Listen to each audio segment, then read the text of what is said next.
ठंडी हवाओं से कांपती हुई साधना इसी तरह बड़बड़ाते हुए अपने मोमोज के ठेले को मेट्रो स्टेशन के दूसरी तरफ लगाती है। अभी तो सिर्फ सुबह के 7 बजे है, ज्यादा भीड़ नहीं है। ठेले की पूजा कर लेती हूँ। साधना और दूसरे मोमोज बेचने वाले अपने अपने ठेले की पूजा करते हैं और कुछ ही देर में ग्राहक आना शुरू हो जाते हैं। दीदी ठंड बहुत ज्यादा है, जल्दी 2 प्लेट मोमोज दे दो। हाँ हाँ, अभी देती हूँ। साधना फटाफटा 2 प्लेट मोमोज लगाती है और बच्चे की तरफ बढ़ते हुए कहती है, ये लो तुम्हारे 2 प्लेट मोमोज। ये लीजिए दीदी, आपके पैसे। बहन, मुझे भी 2 प्लेट मोमोज दे दो। साधना बच्चों से लिए पैसे गले में रखती है और फिर दूसरे ग्राहक के लिए मोमोज की प्लेट लगाकर उसे देती है और अपने पैसे ले लेती है। लगता है आज सारे मोमोज बिक जाएंगे। इसी तरह साधना अपने मोमोज बेचने लगती है। साधना ठेले पर आए सभी ग्राहकों को बहुत प्यार से मोमोज की प्लेट देती है और बदले में पैसे ले लेती है। इसी तरह साधना रोज मोमो बेचा करती है, पर साधना से मोमोज खरीदने ज्यादा ग्राहक नहीं आते हैं। मेरे मोमोज बिक तो रहे हैं, पर दूसरे मोमोज बेचने वालों के ठेले पर कितने सारे ग्राहकों की भीड़ लगी है। अगर इसी तरह मेरे मोमोज के लिए भी ग्राहकों की भीड़ लगती तो मेरे भी सारे मोमोज बिक जाते। अब इसी तरह कुछ देर बीत जाते हैं। धीरे धीरे सभी मोमोज वालों के ठेलों पर लगी ग्राहकों की भीड़ थोड़ी कम होने लगती है और सभी मोमोज वाले आपस में बात करने लगते हैं। अरे भाइयों, आज तो मेरे मोमोज की दमदार बिक्री हुई है। आज तो अपनी बीवी बच्चों के लिए नई नई स्वेटर लेकर जाऊंगा। अरे राकेश भाई, सभी के मोमोज की अच्छी बिक्री हुई है। इस कड़कड़ाती ठंड में सुबह सुबह गर्मा गर्म मोमोज किसे नहीं पसंद है। स्कूल कॉलेज के बच्चे हो या फिर सुबह सुबह ऑफिस जाने या ऑफिस से आने वाले सभी, ठंड से तो थोड़ी राहत पाने के लिए हमारे गर्मा गर्म मोमोज खाते हैं। अब मैं तो चला अपने घर, शाम को मिलते हैं। इसी तरह कुछ मोमोज वाले अपने सारे मोमोज बेचकर घर जाने लगते हैं। वही साधना मुंह लटकाकर अपने बचे हुए मोमोज को देखती है और उदास होकर खुद से कहती है, हे भगवान, दूसरे मोमोज वाले अपने मोमोज बचकर जाने लगे हैं और अभी तो मेरे कितने सारे मोमोज बचे हुए हैं। और धीरे धीरे दोपहर हो रही है। ग्राहक और भी काम होते जा रहे हैं। अगर सारे मोमोज नहीं बिके तो बुआ को क्या जवाब दूंगी। इसी तरह कुछ देर बीतते हैं। एक एक कर सभी मोमोज वालों चले जाते हैं, पर साधना मुंह लटकाए हुए अपने मोमोज का ठेला लिए खड़ी होती है। तभी एक ग्राहक आता है। ओ मोमोज वाले, जरा 1 प्लेट मोमोज तो देना। जी अभी देती हूँ। आदमी साधना को मोमोज बेचता देख हैरान हो जाता है। अरे आप तो लड़की हैं। माफ कीजिएगा, मुझे नहीं पता था कि यहाँ कोई लड़की भी मोमोज बेचती है। हम लड़कियाँ किसी से काम नहीं होती हैं। हम लड़कियाँ भी बहुत कुछ कर सकती हैं। इतना कहकर साधना मोमोज की प्लेट आगे बढ़ाती है और आदमी मोमोज की प्लेट लेते हुए कहता है, हाँ बिल्कुल, आपने सही कहा है। इतना कहकर वो आदमी मोमोज खाता है और पैसे देकर चला जाता है। अब तो दोपहर के 11 बज गए हैं। अब यहाँ खड़े रहने का कोई फायदा नहीं है। घर चलती हूँ। वैसे भी घर के बहुत काम बचे हैं और फिर बाजार से ताजी बंधा गोभी और दूसरे सामान भी तो खरीद कर लाने हैं। इतना कहकर साधना अपनी सारी चीजें इकट्ठा करती है और अपने ठेले को लेकर अपने बुआ के घर के पास आ जाती है और ठेले को घर के बाहर बांधकर बचे हुए मोमोज और दूसरी चीजें लेकर घर में चली आती है, जहाँ विनय घर के जाले साफ कर रहा होता है और रानी कांपती हुई पोछा मार रही होती है। अरे विनय और रानी, तुम दोनों ये क्या कर रहे हो? और आज तुम दोनों स्कूल क्यों नहीं गए? हम तो स्कूल जाने के लिए तैयार थे, पर बुआ ने ही हमें स्कूल जाने से मना कर दिया और फिर हमें घर की साफ सफाई करने में लगा दिया। पर क्यों? मैं आकर घर के सारे काम तो कर ही देती हूँ। तुम दोनों को स्कूल जाना चाहिए था।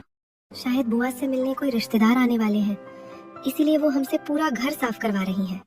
साधना की आवाज सुनकर सुषमा, मनीष और ट्विंकल के साथ बाहर आती है।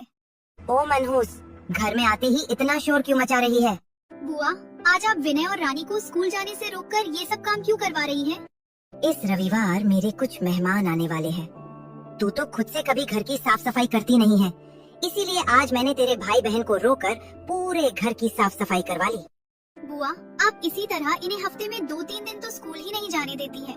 दोनों की पढ़ाई का कितना नुकसान होता है। और रानी के तो इस साल बोर्ड के एग्जाम भी हैं। मुझसे ज्यादा जुबान लड़ाने की जरूरत नहीं है, वरना चिमटा गरम करके तेरी जवान जला दूंगी। और भूल गई, तेरे माँ बाप के मौत के बाद मैंने ही तेरी और तेरे भाई बहन की जिम्मेदारी ली है। वैसे भी एक दिन स्कूल न जाने से कौन सा तेरी बहन कलेक्टर बनने से रह जाएगी, या फिर तेरा ये पीसरी भाई प्रधानमंत्री के पद से निकाल दिया जाएगा।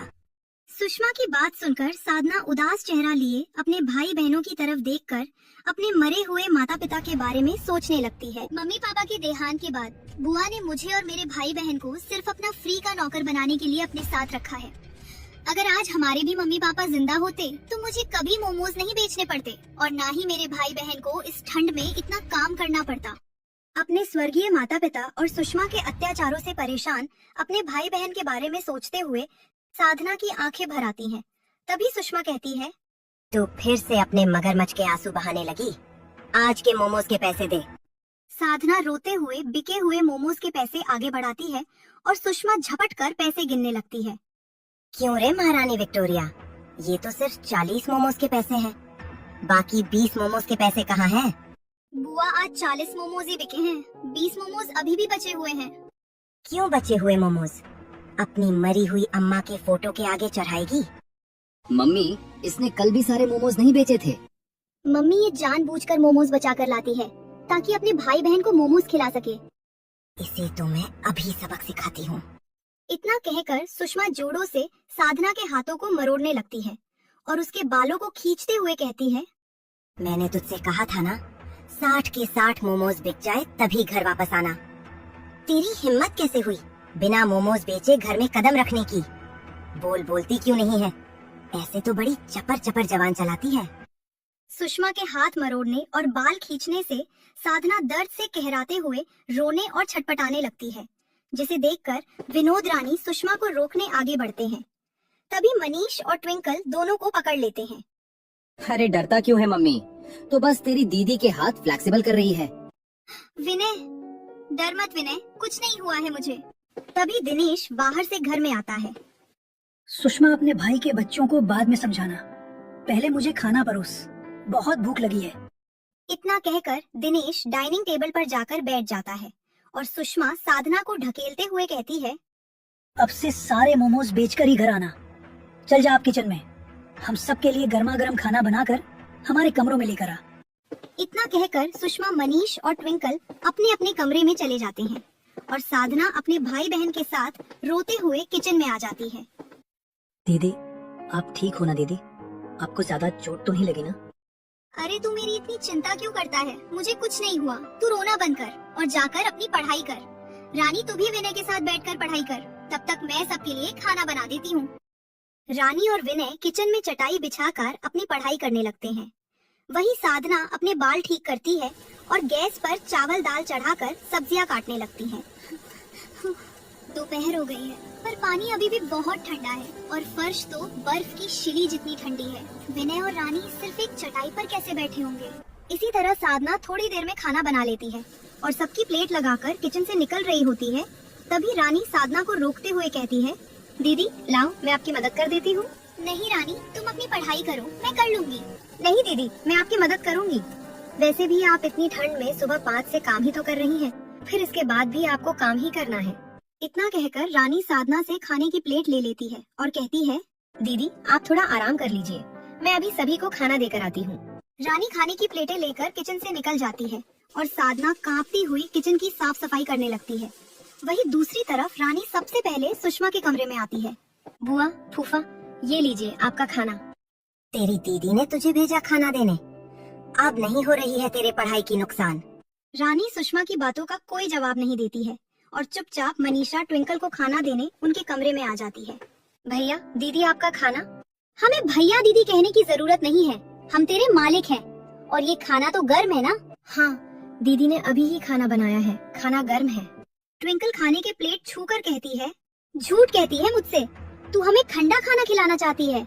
ट्विंकल, चल इसके बारे में मम्मी को बता देते हैं। मम्मी जब इसे 2 थप्पड़ मारेगी तब गर्म ठंडे खाने के बीच डिफरेंट पता चलेगा।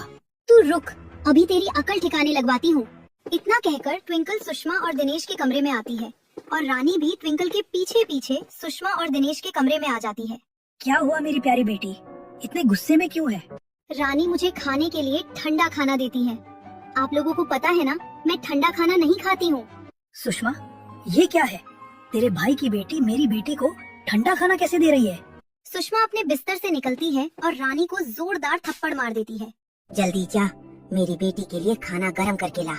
रानी रोते हुए खाना गर्म करने के लिए कमरे से निकल जाती है ट्विंकल, घबरा मत। आज रात में इन तीनों भाई बहनों की अकल ठिकाने लगा दूंगी। ट्विंकल अपने कमरे में चली जाती है। थोड़ी देर में रानी ट्विंकल और मनीष का खाना गर्म करके उन्हें दे देती है। वहीं दूसरी तरफ साधना घर के सारे काम करके खुद से कहती है, घर के सारे काम हो गए हैं, अब बुआ से पैसे लेकर बाजार जाकर बंधा गोभी और प्लेट चम्च, मेयोनीज और बाकी सब सामान खरीद लेती हूँ। साधना सुषमा से पैसे लेकर बाजार के लिए निकल जाती है और बाजार आकर किराने की दुकान से मोमोज की प्लेट, चम्मच, टिश्यू पेपर और मेयोनीज खरीद लेती है और फिर सब्जी मंडी से बंधा गोभी लेकर घर चली आती है। आज मोमोज बेचने थोड़ा पहले निकलूंगी, जल्दी से मोमोज बना लेती हूँ। साधना मोमो बनाना शुरू करती है। सबसे पहले साधना मैदा गूंथती है, फिर बंधा गोभी को छोटे छोटे टुकड़ों में काटकर मोमो की स्टफिंग तैयार कर लेती है और फिर मोमो तैयार करके मोमो स्टीम करने वाले बर्तन में रख लेती है। तभी सुषमा साधना के पास आती है। आज कितने मोमोज बनाए हैं? 60 मोमोज बनाए हैं। 60 के 60 मोमोज बेच कर ही घर आना। इतना कहकर सुषमा चली जाती है और साधना अपने ठेले को पानी से धोकर सारी चीज ठेले पर सजाती है। हे भगवान, मैं तो अभी ही थक गई हूँ, बस आज सारे मोमोज बिकवा देना भगवान जी। इतना कहकर साधना मोमोज का ठेला लेकर मोमोज बेचने निकलती है। मोमोज ले लो, गर्मा गर्म मोमोज ले लो। साधना की आवाज सुनकर पड़ोसन उमा साधना के पास आती है। अरे साधना बेटी, इतनी ठंड है और तू सिर्फ ये फटे हुए कपड़े में मोमो बेचने निकाल पड़ी। आजकल के बच्चों को तो मोमोज बहुत पसंद है। तेरी तो अच्छी खासी ही कमाई हो जाती होगी, फिर एक स्वेटर क्यों नहीं ले लेती? अब इन्हें क्या बताऊं कि मेरी बुआ कितनी अत्याचारी है। इतना मत सोच साधना बेटी, मुझे पता है तेरी बुआ तुझे गर्म कपड़े नहीं पहनने देती है। मेरे पास एक आइडिया है, तू मोमोज के सारे पैसे अपनी बुआ को मत दिया कर, कुछ पैसे खुद रख लिया कर। उन पैसों से खुद ले लिए और अपने भाई बहन के लिए जरूरत की चीज ले लिया कर। साधना मायूसी से हाँ में सिर हिलाकर आगे बढ़ जाती है और रास्ते में मोमोज बेचते हुए अपनी जगह पर आकर ठेला लगाकर खड़ी हो जाती है। मोमोज ले लो, गर्मा गर्म मोमोज ले लो। साधना की आवाज सुनकर कुछ ग्राहक साधना के पास मोमोज खरीदने आ जाते हैं। दीदी मुझे भी एक प्लेट में मोमोज दीजिए। इसी तरह शाम होते ही धीरे धीरे मोमोज बिकना शुरू हो जाते हैं। हाँ दे रही हूँ, आप लोग हड़बड़ाइए नहीं। इसी तरह रात होने तक साधना के सारे मोमोज बिक जाते हैं, जिससे साधना बहुत खुश होती है। आज तो सारे मोमोज बिक गए, आज बुआ बहुत खुश होगी, जल्दी से घर चलती हूँ। इतना कहकर साधना आसपास थोड़ी साफ सफाई करती है और कांपती हुई अपने ठेले को लेकर अपने बुआ के घर के पास आ जाती है और ठेले को घर के बाहर बांधकर घर में चली आती है।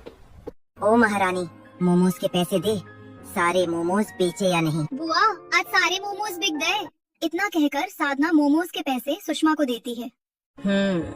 आज तूने बहुत अच्छा काम किया, मैं तुझे इसका इनाम भी दूंगी। आज तू और तेरे भाई बहन छत पर सोएंगे। पर बुआ इतनी ठंड में हम लोग छत पर कैसे सोएंगे? ये तो मेरी बेटी को ठंडा खाना देने से पहले सोचना चाहिए था।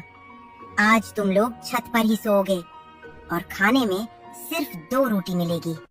साधना, विनय और रानी कांपते हुए छत पर आते हैं और आपस में मिल बांटकर सूखी रोटी खा लेते हैं और एक चादर ओढ़कर सोने लगते हैं। तभी साधना कांप रहे विनय और रानी को देखती है।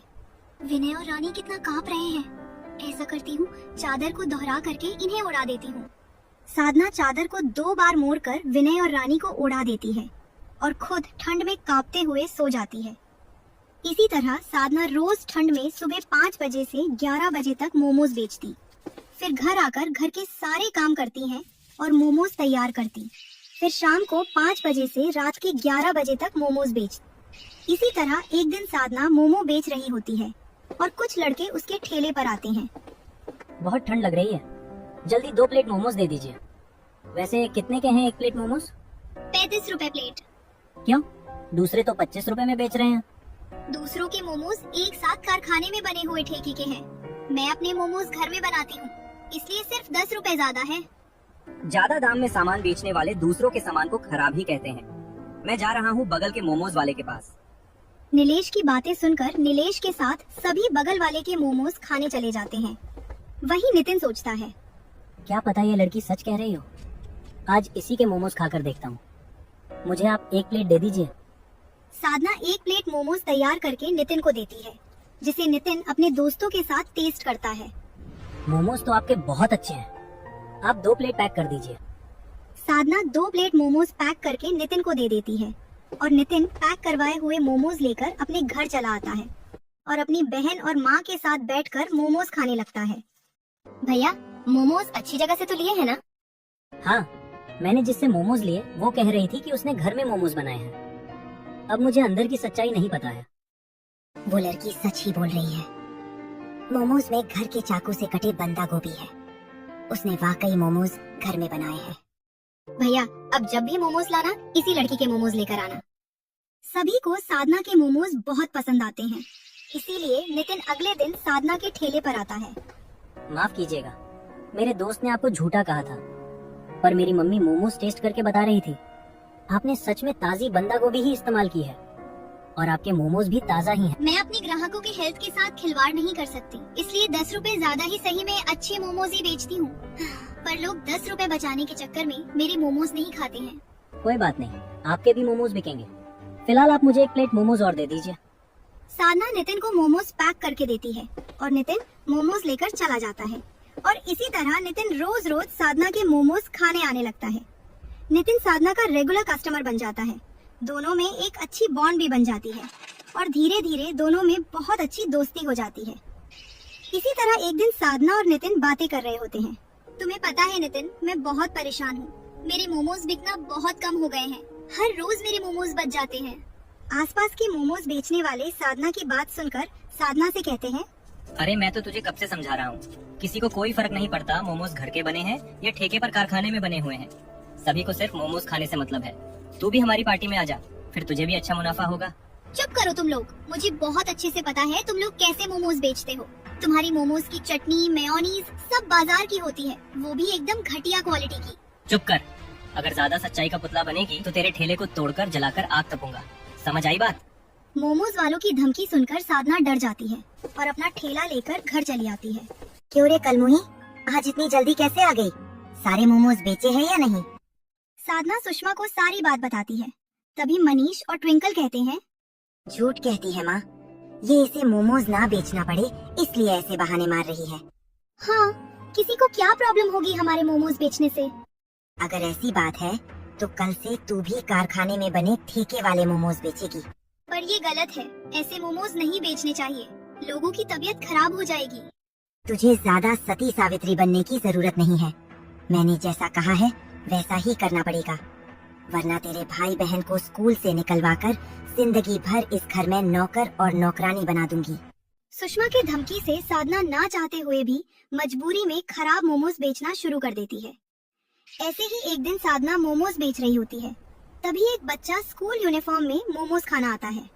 दीदी 1 प्लेट मोमोज दीजिए ना। ये बच्चा तो स्कूल जा रहा है, कहीं मेरे मोमोज खाकर इसकी तबीयत खराब ना हो जाए। आज मोमोज खत्म हो गए हैं, तुम कल मोमोज खा लेना। साधना की बात सुनकर लड़का मायूस होकर चला जाता है। तभी नितिन पूछता है, साधना, अभी तो तुम्हारे इतने सारे मोमोज बचे हैं, तुमने झूठ क्यों कहा? मेरे मोमोज बहुत घटिया क्वालिटी के हैं और वो बच्चा स्कूल जा रहा था, कहीं मेरे मोमोज खाकर बीमार ना पड़ जाए, यही सोचकर मैंने उसे मोमोज नहीं दिए। साधना, मुझे तुम्हारी यही आदत बहुत पसंद है। You know Sadhana, I love you. Nitin, मैं भी तुम्हें बहुत चाहती हूँ, पर मेरे ऊपर बहुत जिम्मेदारी है। साधना, मैं जिंदगी भर तुम्हारा इंतजार कर सकता हूँ। इसी तरह साधना और नितिन की दोस्ती प्यार में बदल जाती है और धीरे धीरे साधना और नितिन का प्यार गहरा होता जाता है। इसी तरह कुछ दिन बीतते हैं और एक दिन साधना अपने ठेले पर मोमोज बेच रही होती है। तभी एक औरत अपने बेटे के साथ मोमोज लेने आती है। अरे दीदी, जरा 2 प्लेट मोमोज तो दीजिएगा। हाँ दीदी, अभी देती हूँ। साधना 2 प्लेट मोमो लगाकर आगे बढ़ती है। ये मोमोज तो अच्छे हैं ना? इनमें कोई मिलावटी चीज तो नहीं मिली हुई है? आखिरी के 2 प्लेट मोमोज बचे हैं। अगर मैं नहीं बचूंगी तो बुआ विनय और रानी को पढ़ने नहीं देगी। हाँ हाँ बिल्कुल, मेरे मोमोज बहुत अच्छे हैं। साधना की बात मानकर स्मृति मोमोज लेती है और राहुल के साथ खाने लगती है। क्या मैंने सही किया? कहीं उस बच्चे की तबीयत खराब ना हो जाए। ये लीजिए आपके पैसे। Thank you. स्मृति राहुल के साथ मोमोज खाकर साधना को पैसे देकर चली जाती है और साधना अपने ग्राहकों को मोमो बेचने लगती है। मोमोज के दाम कम होने की वजह से साधना के सारे मोमोज जल्दी बिक जाते हैं। मुझे इस तरह के खराब मोमोज बेचकर बिल्कुल अच्छा नहीं लग रहा है। थोड़ी देर नितिन से बात कर लेती हूँ। इतना कहकर साधना अपने मोमोज के ठेले को लेकर एक पार्क के बाहर चली आती है, जहाँ हमेशा की तरह नितिन साधना का इंतजार कर रहा होता है। क्या हुआ साधना, आज इतनी उदास क्यों हो? आज आखिरी के 2 प्लेट मोमोज बचे थे। मैंने वो एक माँ और छोटे बच्चे को दे दिया। मैं अपने खराब मोमोज बच्चों को नहीं देना चाहती हूँ, पर मजबूरन देना पड़ता है। कहीं उस बच्चे को कुछ हो ना जाए। तुम फिक्र मत करो, तुम कौन सा ये जानबूझकर कर रही हो? तुम्हें भी तो मजबूरी में ये करना पड़ रहा है। नितिन और साधना इसी तरह बातें कर रहे होते हैं। वहीं दूसरी तरफ साधना के मोमोज खाकर स्मृति और उसके बेटे राहुल की तबीयत खराब हो जाती है। वैभव सिंह अपने बीवी बच्चों को अस्पताल में एडमिट करवाता है। डॉक्टर, क्या हुआ है मेरे बीवी बच्चों को? दोनों की तबीयत एक साथ कैसे खराब हो गई? इन्हें बाजार के खराब मोमोज की वजह से फूड पॉइजनिंग हुई है। इन मोमोज बेचने वालों की हिम्मत बहुत बढ़ गई है। इतनी घटिया मोमोज बेच रहे हैं कि बच्चों की तबीयत खराब हो जा रही है। पर इस बार इन्होंने एक फूड इंस्पेक्टर के परिवार की तबीयत खराब की है। अब मैं इन्हें नहीं छोड़ूंगा। वैभव सिंह एक फूड इंस्पेक्टर है जो अपने बीवी बच्चे की तबीयत मोमोज की वजह से खराब होने से बहुत गुस्सा हो जाता है। और अगले दिन ऑफिसर्स, आज हम सभी मोमोज वालों के ठेले पर रेड मारेंगे। सभी तैयार हो जाओ। वैभव सिंह अपनी टीम के साथ सभी मोमोज वालों पर रेड मार देता है। कोई नहीं भागेगा, सभी के मोमोज की जांच की जाएगी। वैभव सिंह और हवलदारों को देखकर सभी मोमोज वाले डरकर भागने लगते हैं। हवलदार जो भाग रहे हैं, उन्हें मार मार कर उनकी टांगे तोड़ दो। हवलदार सभी भाग रहे मोमोज वालों को पकड़ लेते हैं और उनके ठेलों के पास खड़े कर देते हैं। और वैभव सिंह की टीम सभी मोमोज वालों के मोमोज और चटनी मेयोनीज चेक करने लगते हैं। है लड़की, अपने मोमोज दे। अगर इन्होंने मेरे मोमोज चेक की तो मुझे जेल हो जाएगी। साधना डरते डरते अपने मोमोज और चटनी मेयोनीज टेस्ट करने के लिए देती है। सभी ठेलों वालों के मोमोज की टेस्टिंग हो जाने के बाद हवलदार वैभव सिंह से कहता है, साहब, सभी मोमोज वालों के मोमोज खराब है, पर इस लड़की के मोमोज सबसे ज्यादा खराब है। और चटनी मेयोनीज तो एकदम घटिया क्वालिटी के हैं। तुम लोगों की अकल मैं पुलिस स्टेशन में ठीक करता हूँ। इतना कहकर वैभव सिंह साधना के साथ सभी मोमोज वालों के ठेले जब्त करके उन्हें जेल में बंद कर देता है। दूसरी तरफ यही खबर जब नितिन को पता चलती है। मुझे साधना को बचाना होगा, इसमें उसकी कोई गलती नहीं है। नितिन तुरंत सुषमा के घर पहुंचता है और सुषमा से साधना को रिहा करवाने के लिए कहता है। हम नहीं जा रहे हैं उसे बचाने, कहीं हम फंस गए तो? हाँ, तुम निकल जाओ हमारे घर से, उससे हमारा कोई नाता रिश्ता नहीं है। नितिन अकेले ही पुलिस स्टेशन पहुंचता है और पुलिस को सारी सच्चाई बताता है और फाइन भर के साधना को छुड़वा लेता है। और फिर दोनों सुषमा के घर आते हैं। अरे मेरी प्यारी गुड़िया, तू आ गई। मैं तो तेरे लिए बहुत परेशान हो रही थी। ये तुम्हें अपनी बातों में फंसा रही है। ये तो तुम्हें छुड़वाने भी नहीं जाना चाहती थी। तुम्हें अब इनके साथ रहने की कोई जरूरत नहीं है। तेरी हिम्मत कैसे हुई मेरे घर के मामलों में बोलने की? बुआ, आप ऐसे बात नहीं कर सकती। इसने मेरी मदद की है।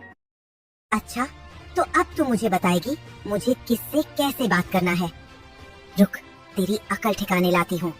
सुषमा तुरंत साधना पर हाथ उठाती है और नितिन सुषमा का हाथ पकड़ लेता है। बस बहुत हो गया आप लोगों का नाटक। मैं इस तरह साधना को और घुट घुट कर जीते नहीं देख सकता। नितिन एक शादी का जोड़ा निकालता है और साधना के हाथों में देते हुए कहता है, ये मेरी माँ ने अपने घर की बहू के लिए भिजवाया है, यानी तुम्हारे लिए। अब चलो मेरे साथ। नितिन साधना को शादी का जोड़ा देता है और साधना के साथ विनय और रानी को अपने घर लेकर चला आता है।